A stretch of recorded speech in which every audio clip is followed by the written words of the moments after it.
Hello and welcome to the Film Pulse podcast. This is episode number 323. My name is Adam Patterson. With me today, we got Kevin Rakestraw. Hey, Kevin.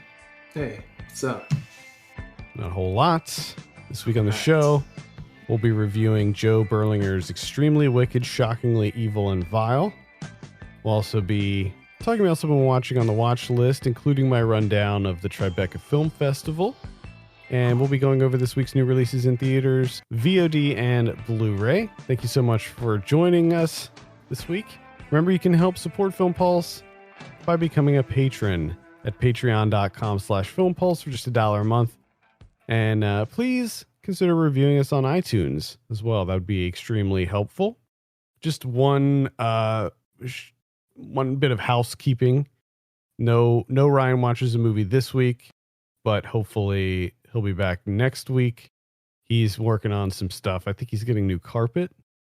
Oh, and like all what? his whole recording setup was just completely dismantled.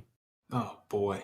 And he thought he had some kind of temporary setup going, but I guess not. I don't know what's going on. But get some new carpet. All right.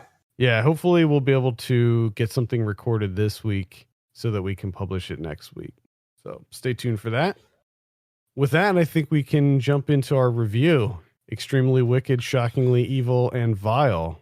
First off, so this is directed by Joe Berlinger. I have a synopsis here. A courtroom frenzy ensues and sweeps 1970s America when a young single mother reluctantly tips the attention of a widespread manhunt toward her longtime boyfriend, Ted Bundy. This stars Lily Collins and Zac Efron. The title. You couldn't come up with something better. I mean, seriously, it's too long. This title is too long. It is. It's too long. I will agree. But they pulled it straight from the transcript. Yeah, I know. Which makes it makes it kind of worse too, because then when the judge says that, yeah, it's like, the title of the movie. Yeah, it's not. I don't know. I wasn't a fan of this movie at all. No, I don't. I honestly don't understand the point of this. No, I don't get it. Why does this exist?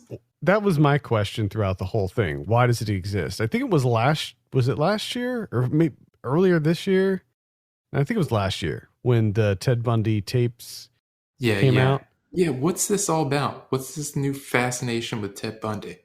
Why is Netflix going all in on Ted Bundy for some reason? I don't know. It's the same director. So you had this like 8 or 10 part series on Ted Bundy come out. Very detailed, exhaustive documentary series that just goes through pretty much everything. And then you come out with this hour and 50-minute movie that it pretty much just, it does the same thing, only it glosses over everything. Yeah. And at the end, I was just like, okay, why did I watch this? Why does it exist?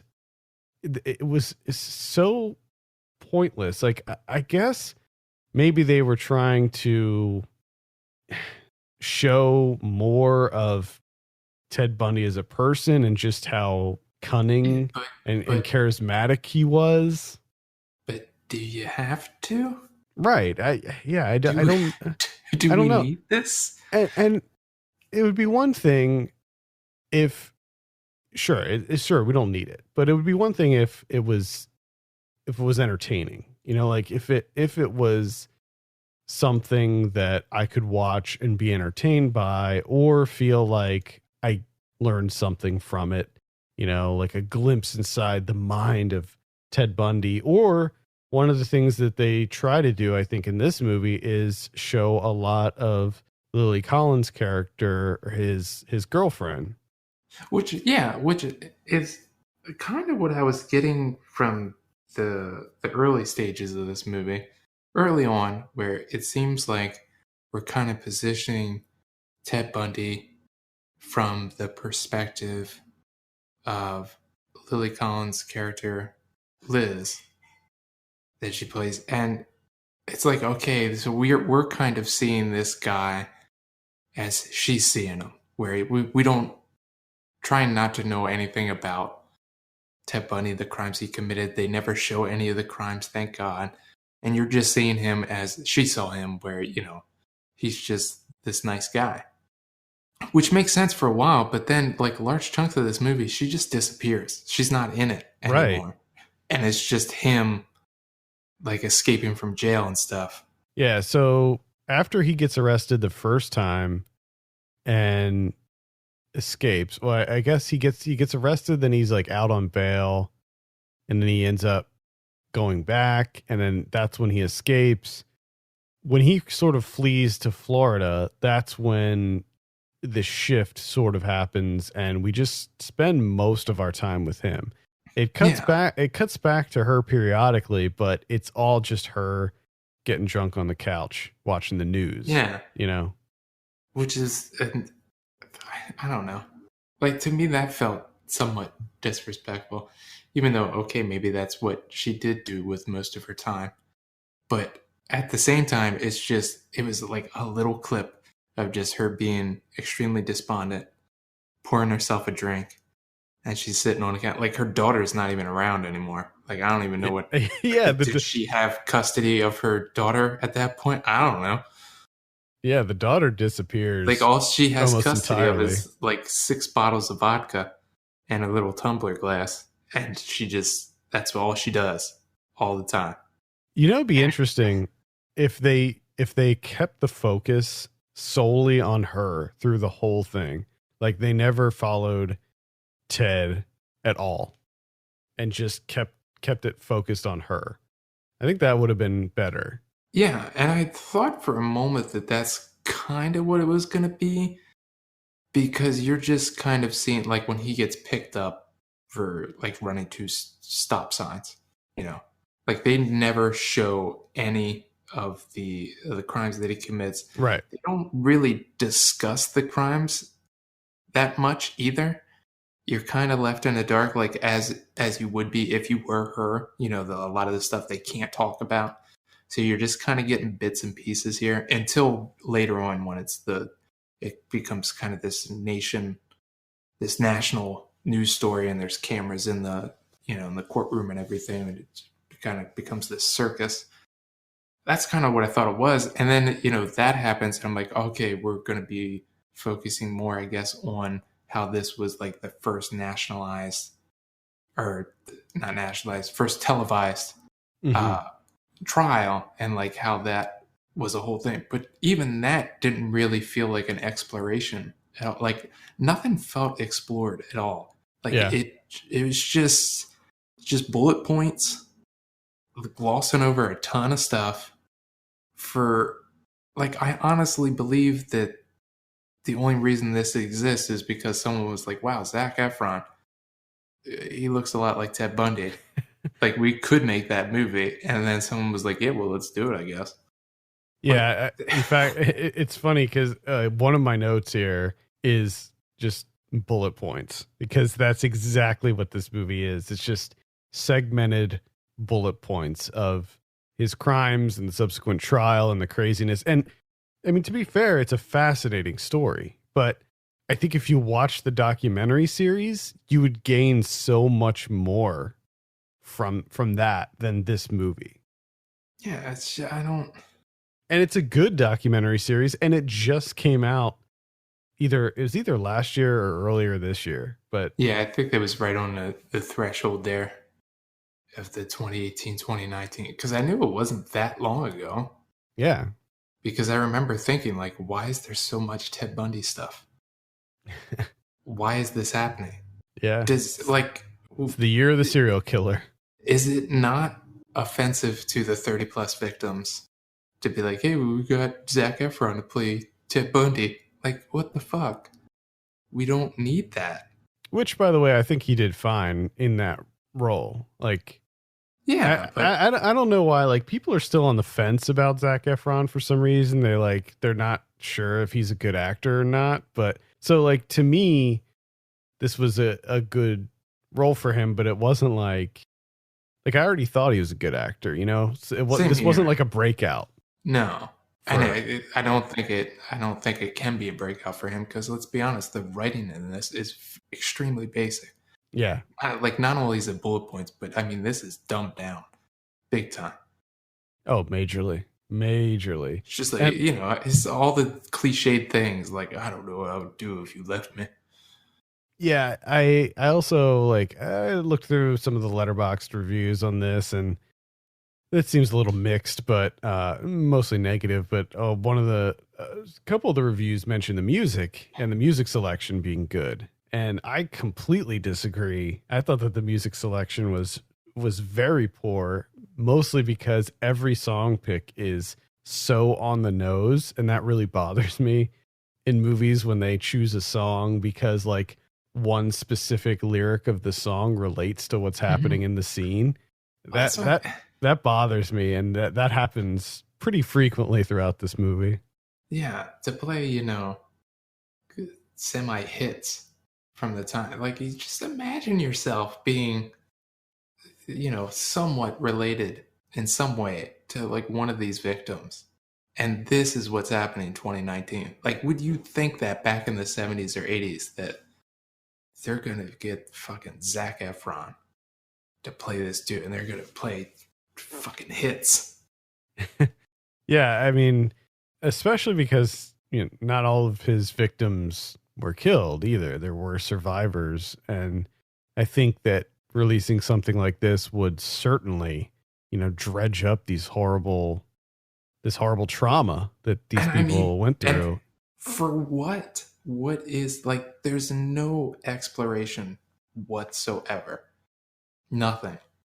Yeah, Whether I mean, it be society's role in kind of, I don't know how I want to put that, but the whole idea of televising it was all making it worse. Yeah, the killings were glamorized, right? Like everything about this was a show, and I think that because he was a really intelligent guy, he was a good-looking guy, that made things so much worse. And then of course you had like the theatrical element of the trial where he proposed to that ex-girlfriend of his while she was on the stand, and they got married right then and there because there's a crazy loophole in the Florida judicial system and just all of that stuff. I think that televising it was a huge mistake. Mm-hmm. Huge mistake. But yeah, they don't, it's not like it's an exploration into the mind of a serial killer or anything like that. I think that was it My Friend Dahmer that came out a couple of years ago. Like that was a really fascinating journey into the mind of Jeffrey Dahmer, and looking at that and comparing it to something like this, it's like this doesn't do anything to help us understand Ted Bundy as a person, and moreover, it doesn't really do much to help us understand Lily Collins' character either. I think that because I can understand it. I can understand if you're like, hey, we're going to go the route of, we had the documentary, this exhaustive documentary that went over everything. So here we're going to kind of shift lanes and go from Liz's perspective, or maybe, follow her through this. But again, it's really, really basic, and she disappears for long stretches, and then she's essentially just rendered to a person that either A, doesn't answer the phone, or B, pours herself a drink. And that's literally all she does for like a large chunk of this movie. Those are her two options in life. Yeah, I think the mistake was made in having the two of them share the screen and share time. I think if they kept, like I said, if they kept it on Lily Collins' character, Liz, I think it would have turned out a lot more of a fascinating take on the whole thing. Just seeing her reaction, seeing how this is destroying her, because we know that it is destroying her, but having some context with that, like, what's it doing to her day-to-day life? What's it doing to her relationship with her daughter? At one point, she, I guess, gets a boyfriend with Haley Joel Osment. I don't know if they're like together or she's like friend zoning him or like what's going on there, but exploring that a little bit more. Yeah, something. Rather than having Zac Efron as Ted Bundy going to bars at Florida State, I mean, I could be wrong, but it feels like 20% of this movie was Zac Efron calling from a payphone and her not answering. There's a lot of that. Yeah. This There's a whole lot of that. Over and over and over again. And I mean, even the way they handled like her drinking just felt like an after school special. I mean, there's a fucking scene where she puts bottles in her little trash can, like they're standing around like, oh, great job. Yeah. Good for you. And it's just like, what? Yeah. Who is this for? I will say that Zac Efron does look a lot like Ted Bundy in this. He does. They did a lot of subtle things to make him look more like Ted Bundy. Like they changed his teeth. I don't know if you noticed that, but his teeth look a lot like Ted Bundy's in the like interviews that they would show later on and stuff. So lots of small touches to really nail that look. Yeah. And he does a good job of expressing the kind of crazy eyes that Ted Bundy had. That's another thing too that just feels very bizarre because they also do where they kind of match the time period visuals where some of it is like you're watching it on TV. Mm-hmm. You know what I mean? Like you're watching their footage. Yeah, they do cut in like real footage too. Yeah, in those. Which it seems like just a lot of resources for what? Like. Great. Like, I guess you did a good job of like getting the time period right and blending things together and getting Zac Efron to look like Ted Bundy. But for what? Like, this was just a waste of time. Why? Yes, these are all questions that I had as well. So I can't really recommend this. I can recommend the documentary series directed by the same guy. The documentary is very well done, but this version, this dramatized version, is just nothing there. Nothing there. Yeah. All right, I'm gonna give this I don't know, like a 4 out of 10, maybe. Yeah, that's generous. That's a generous. I mean, that's the other thing too that we even discussed a little bit before we even watched the thing, where it's like. I just had this feeling that this is just going to be a serviceably fine movie. You know what I mean? Where like it's just in terms of its creation, between the cinematography and the editing and the acting, like it's going to be fine. It's fine, but there's no reason for it. Also, like you could do much worse. You could watch much worse films, but at the same time, like the intention here just makes no sense to me. So yeah, I'm like a 3. Yeah, I thought the performances were fine across the board. Like I liked the casting of John Malkovich as the judge. Thought that was a good choice. Some of the other casting choices I thought were good, but yeah, didn't. At the end of the day, it just fell flat. Yeah, like everything's fine about it. It's all fine, but I can't get over that hump of essentially just asking yourself like, why does this exist? Like, why did we have to make this movie? And I don't think there's an answer to that. No, I don't either. Because money, yeah. Maybe, which just again feels very offensive and disgusting. Yeah. Yep. Because it's like you could have made anything else. You could have made a rom-com with Zac Efron that had nothing to do with Ted Bundy at all. It could have just been Lily Collins and Zac Efron being nice, happy people. That probably would have made you more money. Yeah, probably. All right, that's Extremely Wicked, Shockingly Evil, and Vile. It's on Netflix right now. Let's move on and talk about something we're watching. I think I'm going to start off with my time at Tribeca this year. Oh boy. Yeah, this is my, I think, 4th year at Tribeca. And overall, I would say this year was okay. I saw, I think, 14 movies there. A couple highlights. I'm not going to go over everything I saw. I have reviews for a bunch of stuff up right now.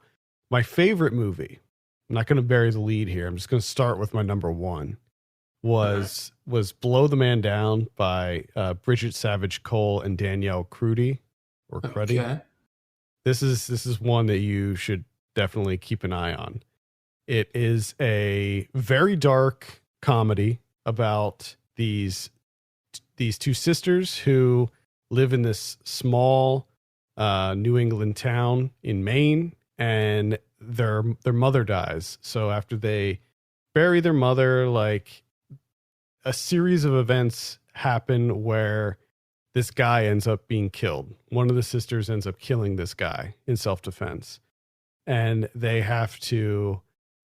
make the decision not to call the police, and they decide to hide the body, get rid of the body. That's and a bad choice. Never works out. That's just sort of the setup. What happens after that is a series of sort of mysteries. There's sort of this mystery behind this town, and there's all of these like secrets that the town holds, and it is fantastic. I absolutely love this movie. It plays out like sort of a noir, but it's very funny. There's a lot of comedy in it, and it's got a really solid cast. I mean, Margot Martindale plays sort of the antagonist, okay, Enid, and she runs this bed and breakfast. And you have this like gaggle of women who sort of run this town behind the scenes, and those women are played by Marceline Hugo, Annette O'Toole, yes, and June Squibb. And this movie was just a treat. I loved every minute of this movie. I was glued to the screen, just excited to find out what happens next. This is almost an entirely female-led cast too. There's almost no men in this movie at all.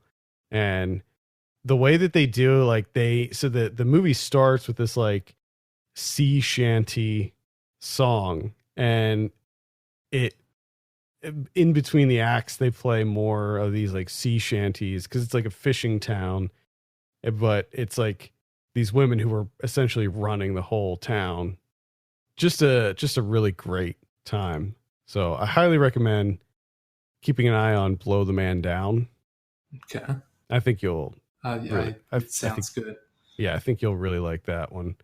A documentary that I saw that I really liked is called Scheme Birds. This is directed by Ellen Fisk and Eleanor Holland. Scheme Birds. Yeah, Scheme Birds. I like the title. It's a good title. Please tell me it's birds with schemes. No, not really. Damn it. It's sort of a slice of life documentary. It takes place in this former steel town in Scotland. It's like northeast of Glasgow, I believe. And this is like sort of this rundown, poverty-stricken town where there's not a lot of opportunities for the youth, and all they do is pretty much just drink and party and do drugs and get in fights. There's a lot of fights happening, and it just follows this I believe she's 18 when they start following her. Her name's Gemma, and just sort of follows her through her life, and then it'll periodically cut away and follow around one of her friends or her grandfather who she lives with. And it's really, really great sort of fly on the wall style documentary Okay. that I can heartily recommend. The Gasoline Thieves. This is another one that was really, really good, surprisingly so.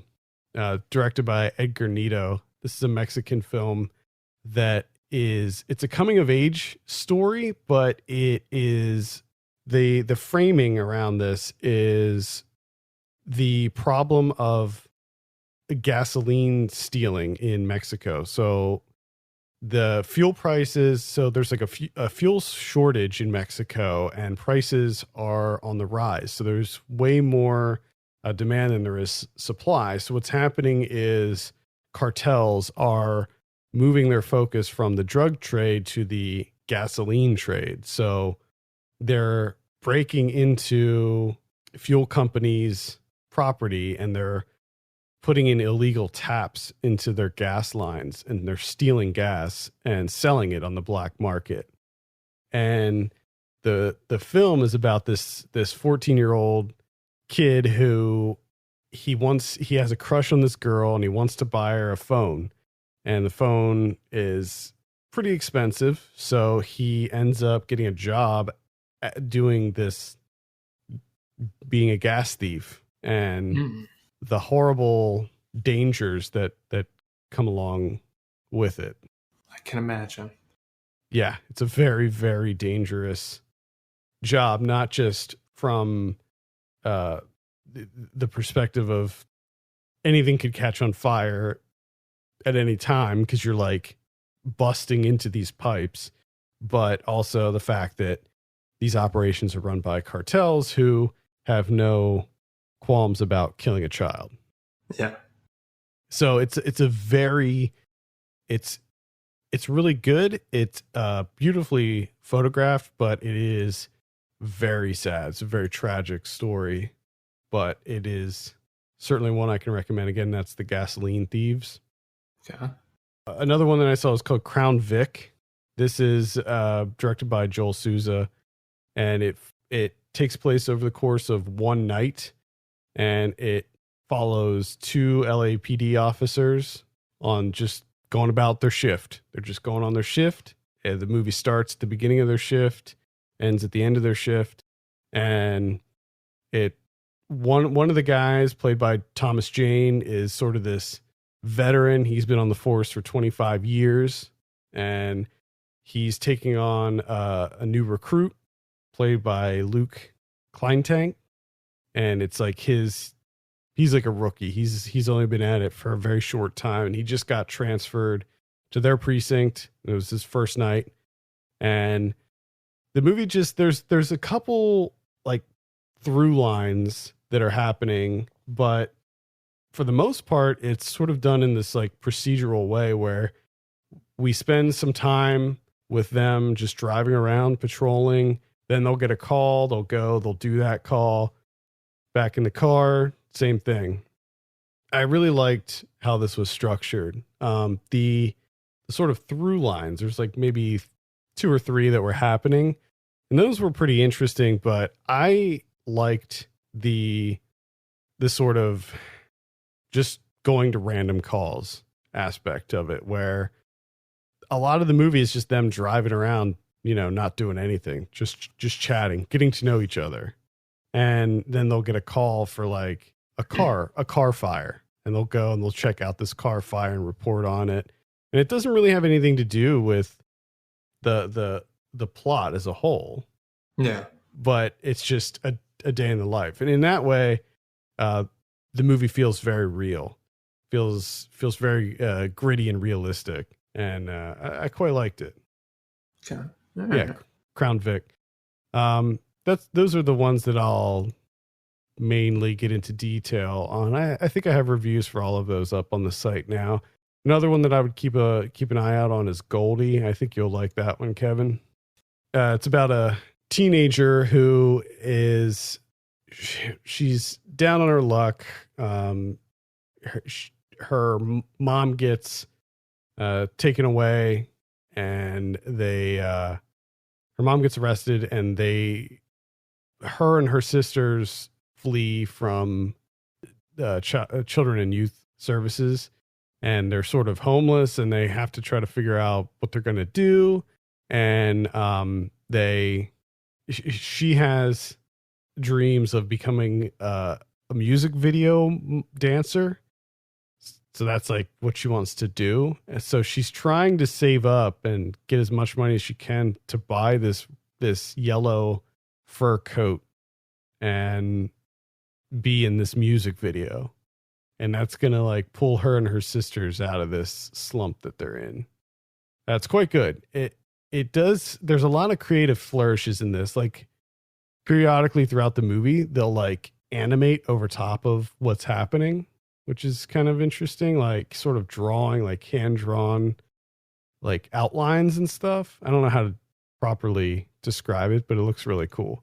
This is directed by Sam DeHong, who did Prince back in 2015.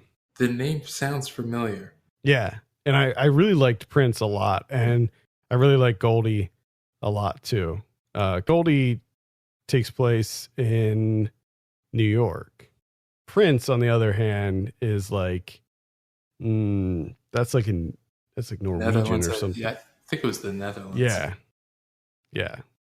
Yeah, because that was just about him trying to get some shoes, right? I think so, yeah. So it's just getting shoes and now trying to get a fur coat. Mm-hmm. Mm-hmm. He's got to work on a wardrobe. Yeah, definitely. I can definitely recommend Goldie. I didn't write up a review for that just yet. I'm not sure if I'm going to get to it or not. There's a lot going on here. All right. No. Yeah. Those are the highlights. There were some other sort of middling ones. There was some not great things that I saw there, but for the most part, I'd say it was a pretty good year. Okay. I'm getting a sense though that it didn't seem like a great year. No, I mean, Blow the Man Down was great. The other ones, like, you know, a lot of times there'll be like maybe 2 or 3, maybe 5 great movies at a festival, and then the rest I'm just like, oh yeah, they're okay. But for the most part, there was like Blow the Man Down was definitely a highlight, and then the other ones were like, yeah, those are pretty good. Gotcha. I watched a out and out classic, 1987's Hollywood Shuffle, Robert Townsend. I've seen this movie so many times, but I don't know if I've ever seen it, start to finish. I think I've just seen it in clips. But finally just sat down. I was like, I'm going to watch this start to finish. And God, this movie's just so fucking good. I love this thing. It is, number one, I love the structure of it, where it has a very simple through line where he plays an aspiring actor, Bobby Taylor, and he's just trying to get a role. He's practicing lines, running lines, trying to get this role, and that's essentially all it is. But there's so many asides, there's so many daydreams that he has, and then they're all presented in these like little sketches. So it's little comedy sketches throughout the whole movie to kind of fill up this very, very small narrative that's going on, which is not only funny, but at the same time, kind of poignant too, where he wants better roles for black actors, where really all they get is, street thugs, pimps, that type of deal. And he finally gets the role. It's a big deal for him, but at the same time, he's kind of up against this wall where it's like, it's a really demeaning role and it's really ridiculous. And he kind of fights with himself as if he's going to be able to do this. Then he ultimately decides not to. But the little sketches throughout this movie are just, they're classics to me. The Black Acting School, I think, is always going to be a classic. There's the Eddie Murphy Nightmare, which I think is just, not only is it really funny and kind of bizarre, but just the way that it's shot, like the editing and the framing of everything, I think is just perfect. And it's just a whole bunch of people doing Eddie Murphy impressions, and Robert Townsend does a really great Eddie Murphy impression, and it's just, it just cracks me up every time. And then there's the Keenan Ivory Wayans with his. They kind of do like this film noir knockoff where Robert Townsend's playing this private eye trying to find the guy that killed this breakdancer, and Keenan Ivory Wayans plays I think it's, what is it, Jerry Curl, and he's obsessed with it. I can't remember his name. I think it's just Jerry Curl. I never saw this movie, so I don't know. Oh, you've never seen? Oh, come on, you gotta. I thought you at least probably seen clips from it or something. I probably saw clips on TV, but I don't really remember too much. Well, Keenan Ivory Wayans, he's obsessed with his activator for his Jerry Curl, and it's just, he does so much over like a short period of time. It's a brisk movie, but it packs so many ideas into it, and it's great. I can't recommend it highly enough. And this is on Criterion Channel. You have to check it out. Finally see it start to finish. I'm gonna have to definitely give this a look. I just know Robert Townsend from Meteor Man. Remember Meteor Man? Yeah, and that's why I ended up watching it, because I was like, man, when I was younger, I loved Robert Townsend. I absolutely loved him, but like I haven't seen any of his stuff in ages. I have a Meteor Man poster. Oh, yeah, I'm gonna have to revisit that one. I loved Robert Townsend. Yeah, I'll definitely give this a look. Absolutely. I saw The Biggest Little Farm, which comes out this Friday. This is just a joy. I had a feeling, we talked about this a little bit offline, and I had a feeling that this was going to be just a joyous movie, and it absolutely is. So the documentary about this young couple who they have this the husband works as a cinematographer and a cameraman for like nature shows, nature movies, like Discovery stuff, and he was working on a show that involved a pet hoarder where she had like 200 dogs or something, and they end up he met this one dog and sort of fell in love with this dog and adopted it. His name's Todd, by the way, and he's just a gorgeous dog, just a really, really great dog. And he made this promise to Todd saying that he would never leave him. And they ended up getting evicted from their apartment in Santa Monica because whenever he would leave the apartment, he or his wife would leave the apartment, the dog would just bark nonstop. And they tried everything. They tried trainers. They tried like getting one of those vests, the like comfort vests, and Yeah. they tried everything, and nothing worked. And they had this like dream to buy a farm and create a fully self-sustained farm. And when they got evicted, they took this as an opportunity to do that, to try to chase their dream. And they end up buying a 200-acre plot of land 2 hours north of Los Angeles, and they created this farm that is sort of it sort of coexists with nature. So they use everything's sustainable. They have like 75 different types of stone fruit in their orchards, and they have like chickens and sheep and cows and pigs, and it's like more of a traditional farm, and they sort of just use everything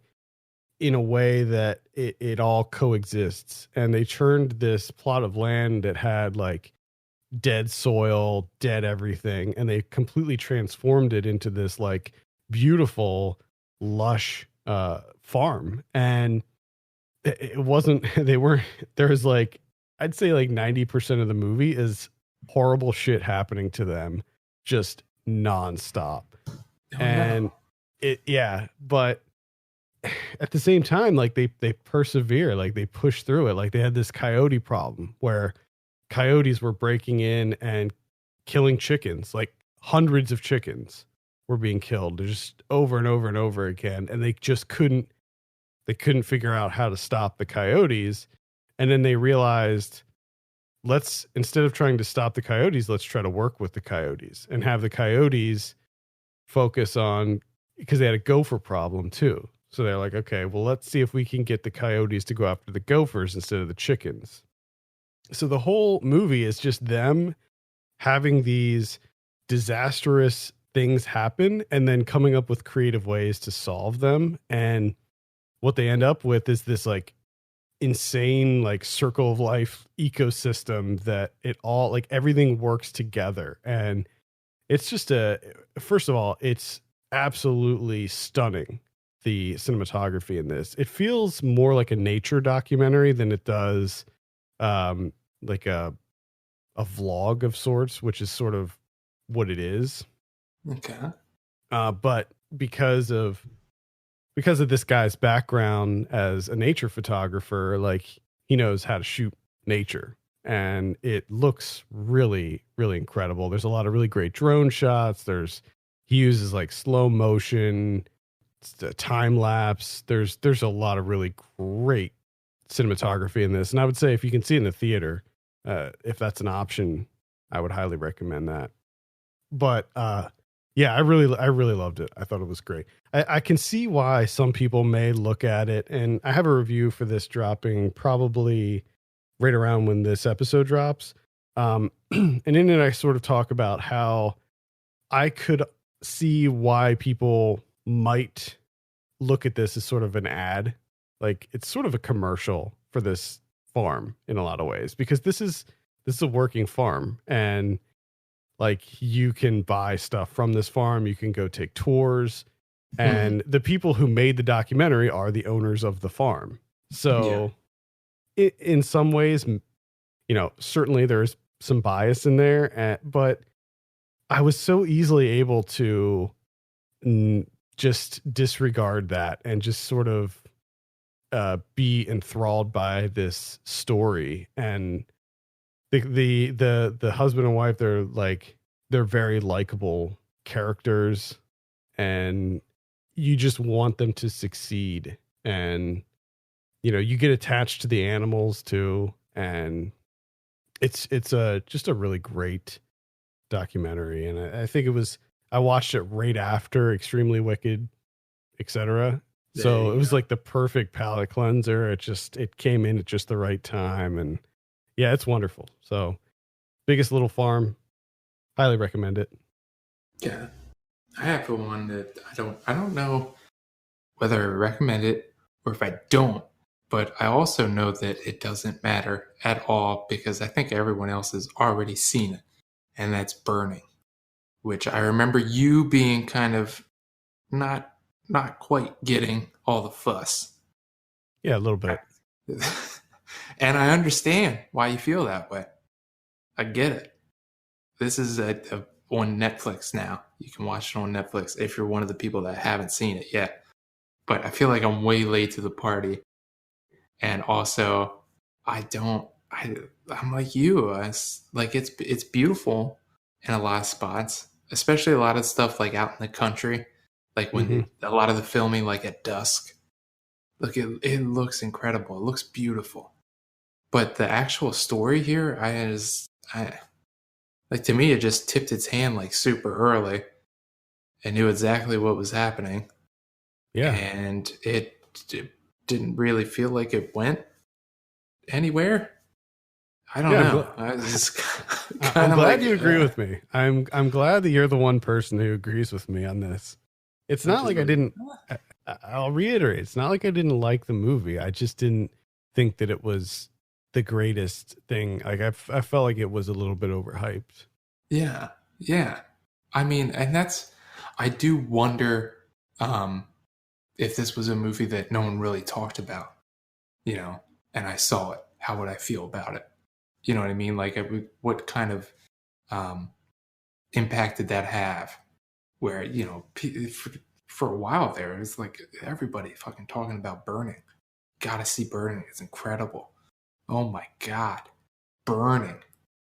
So I don't, you know what I mean? Like, I don't know what kind of impact that had, but like, a lot of it at the end, I'm just kind of like, yeah, that was fine. Like, didn't really feel that special. Yeah, that's exactly how I felt. Like it was good. Performances were good. character development was on point. Like Stephen Young's character was a fascinating character, but I don't want to spoil it, but like as soon as you're introduced to him, I'm like, oh, I know what he is. Oh yeah. Yeah. I know what's going on there. I know exactly where this is going. Yeah. And then it goes exactly there. And I'm like, okay, all right, cool. Mm-hmm. I got you. I'd still recommend checking it out since it's on Netflix now. It's a lot easier getting access to it. But yeah, it's good. It's good. All right. It's just like it's good, I guess. I don't really have anything else. I have one very. It's not available anymore, so I feel bad. But this was the one Festival Scope, part of their free version of their website. They do a lot of festivals where you usually pick like 7 or 8 films, usually a handful of shorts and a couple of features that you can watch for free, like within a certain window. And every year they seem to do New Directors, New Film Festival. You usually get like a slate of like 8 or 9 films on there, which I always try and catch up on because I usually like what plays there. And I was able to catch one, which I thought was absolutely fantastic, which might be like one of my favorites of the year so far. And that's one of those mid-length films called America by Garrett Bradley. This is a black and white. And essentially what she does here is there was a silent film from 1913 called Limekiln Club Field Day. It was like an all-black cast. It was a black movie. It's just this, I guess, the Limekiln Club just having a fucking field day. Just having fun. Just having a party. Just loving life. And it was lost for forever until like 2014, 15, something like that, something recently, and it was restored and you're able to see it. So it kind of uses that as like the jumping point, as like black cinema per se. And she has footage of that movie in her movie, and then she kind of tracks from that point and then recreates like black film history up until like the present day, just about. So you kind of go through black cinema in these little artistic vignettes kind of, but they're, all kind of pieced together and they kind of segue into each other. And then the Limekiln film shows up occasionally and it kind of stops on there. And just the structure of it, the creation of it, everything, the way that it tracks through I thought was fantastic. And like the music is incredible the whole way throughout. And especially like the way that it swells up at the end. It just like, it all comes together. I mean, damn near perfectly. I don't know if you could do it any better than the way it exists on screen. And I can't quite remember. I don't have it in front of me, but I think it was like 30 minutes or so. That's what it says on Letterboxd. Okay, yeah. It's just if it shows up somewhere, if it pops up somewhere else again, check it out. And I will make sure that if I know that it comes up again somewhere else, I will let you know. Because it's definitely worth a look. Oh, great. And that is America by Garrett Bradley. All right, let's take a look at what's coming out in theaters this week. We got a big one. Pokemon Detective Pikachu. Ooh. Yeah, I heard some things about this. I heard that this may be the movie that breaks the video game curse. Oh, yeah. Yeah. And then Sonic is going to come out and put it right back in that curse. I don't understand the Sonic thing. I just don't get it. Why it exists or why people are upset over the design. Oh, I know exactly why people are upset over the design. Are you kidding me? Did you see that? That's not Sonic. I don't it's not even close. it's funny because like I had this conversation with my wife, and then also I've seen the discourse on Twitter and other social media about why people are bent out of shape over the design of Sonic. Like, what does it matter? It's like an animated character, blah blah blah. And my response to that, and first, I'm not even a big Sonic guy. I'm not a huge Sonic the Hedgehog fan. I was I I guess I like some of the games maybe, but Yeah. never a huge Sonic fanboy. So I don't really have skin in the game when it comes to this movie. Like it, regardless of the design of Sonic, I think the movie looks bad. We'll put that out there. It's just it's a terrible idea from the start. Like maybe if you just made a straightforward animated movie, you'd be fine. I agree. I think they would have been better off just doing an animated one. But to the design of Sonic, and it was unsettling to me. Like when I saw the trailer, there was something about his design that made me very unsettled. Like I find him to be disturbing. And I don't know if it's the human teeth. A lot of people pointed out that he has the human teeth, or I think it's a combo. It's a combo of the teeth. It's the legs. Mm-hmm. The legs seem far too long. It's just it's weird. At the very most, okay, if you're going to do this, if you're going to make this, half live action, half CGI Sonic movie, I think at the very least you have to get him to look exactly like Sonic the Hedgehog. Yeah. And then move from there. Yeah. Well, of course they did announce that they're changing the design, which it's a no-win scenario, right? Like they're changing the design because they screwed it up so royally bad and there was such an outrage. But now the conversation has shifted to, all the people that worked so hard on the original design, the bad design, are now either going to see their work completely demolished, or they'll have to come back and redo all their work. Probably working under crunch conditions because they're not pushing the release date back, to my knowledge. Yeah. So they're going to be working, long hours, probably not any additional pay for this. Plus the design is so bad that that those people that were working on it at some point in time had to be like, hey, how about we do this? Or how about we... And they're just like, nah. This is the Sonic we want. This is the guy. And they're just like, are you sure?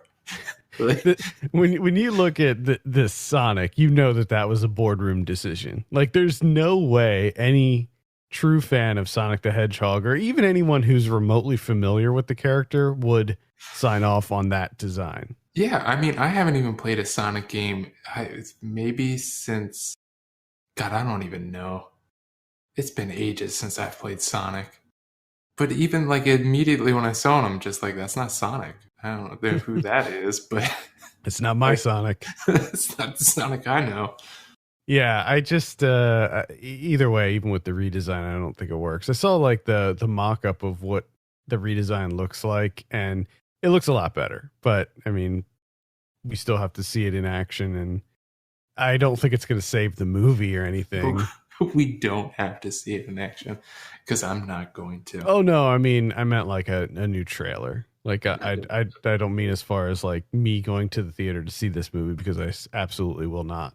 I will go see Detective Pikachu, however. I think that this actually looks quite fun. Now, they did a similar thing with this by making the Pokemon look less cartoony and more real, but you can only make a Pokemon look so real, True. Very true.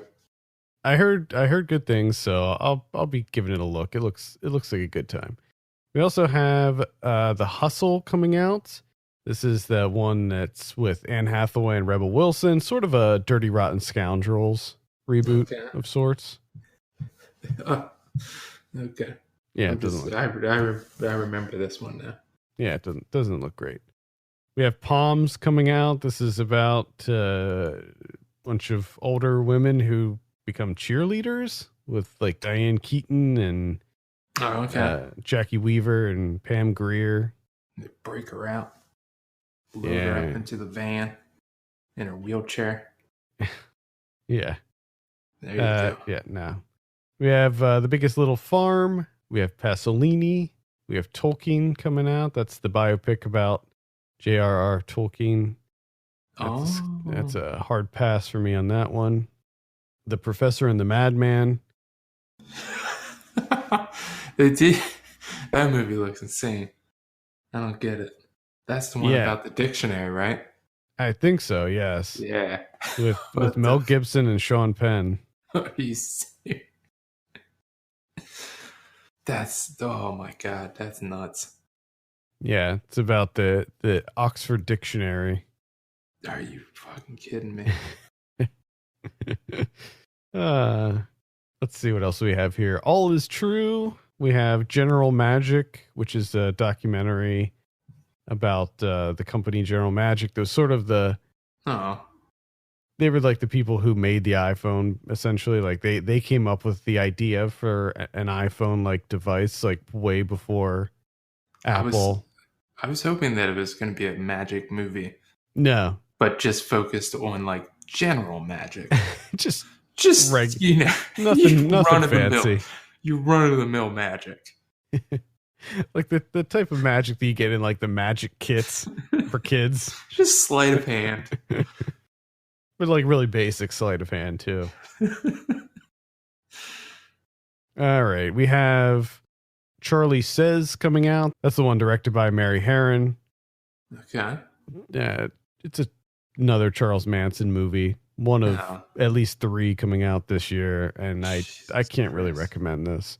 It's just everyone's cashing on serial killers this year, I guess. It's the 50th anniversary of the Manson killing. We're going to be anniversaries. Yeah, I don't know if that has something to do with it or... Is that a good idea? Probably not. No, probably not, but they did it anyway. Jesus Christ. That's pretty much it for theaters. On VOD this week, we have 79 Parts, and this is on Tuesday. We have Scary Stories, which is a documentary about scary stories to tell in the dark. I guess it's could be used as a compendium to the upcoming movie version of it. Do you remember these books? I think there was 2 of them.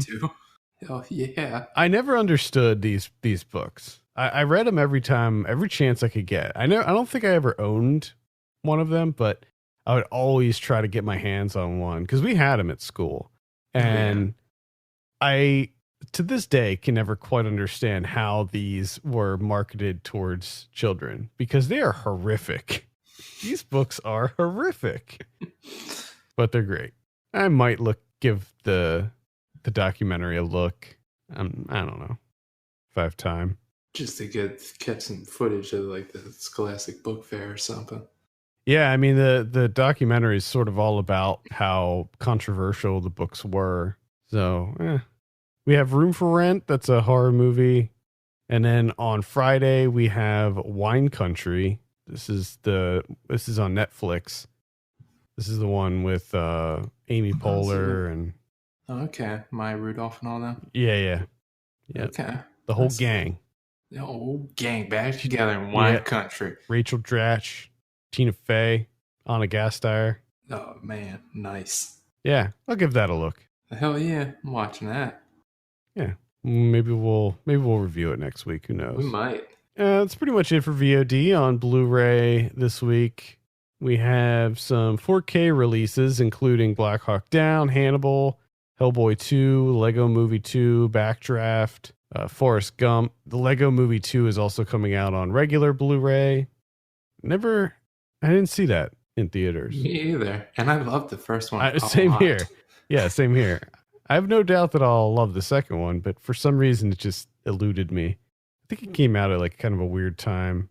I think I was like traveling or something when it came out.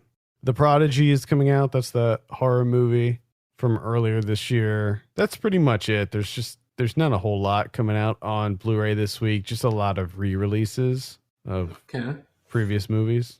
That's interesting. Yeah. What about Criterion's? We have one Criterion, unless yours says otherwise, because you slapped an S one there. No, Do we have different info? I don't think so. Okay. All I have is William Wyler's The Heiress from 1949. Just jam-packed with special features. Short films and TV show appearances, documentaries, all sorts of stuff. Bullet point after bullet point. Nice. And we took the week off last week, but that's when Police Story 1 and 2 came out on Criterion, so I didn't really have a chance to talk about it other than when I talked about the movies themselves. But I would highly recommend picking that up on Criterion. I do have a review for that up on the site as well. Tons of great bonus features in that sucker. It's a 2-discer. Oh man, 2-disc. Mm-hmm. All right. I think that's going to do it for this week. Thank you so much for listening. You can send us your questions and topics to podcast@filmpulse.net. You can follow us on Twitter @FilmPulseNet and @FilmPulseKevin. If you have a minute, take a look at our Patreon page, patreon.com/FilmPulse. Consider helping us out by becoming a subscriber. For Kevin Rakestraw, my name's Adam Patterson. We'll see you next week.